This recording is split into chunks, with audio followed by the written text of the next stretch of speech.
What is loss of license insurance?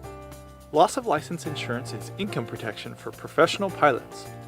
In the past, income protection for pilots came in the form of disability insurance. But disability insurance didn't provide adequate protection for pilots.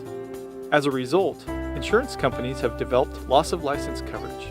Loss of license coverage pays benefits just like a disability policy, but instead of benefits being tied to a disability, benefits are triggered when the medical certificate is suspended. In the US, the FAA has the authority to suspend a medical certificate even if a pilot is not disabled.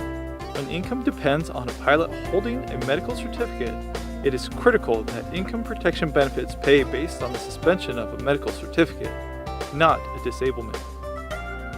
Loss of license plans are affordable, and they're available to all types of professional pilots, including commercial, corporate, cargo, air ambulance, crop duster, firefighter, and heavy lift pilots.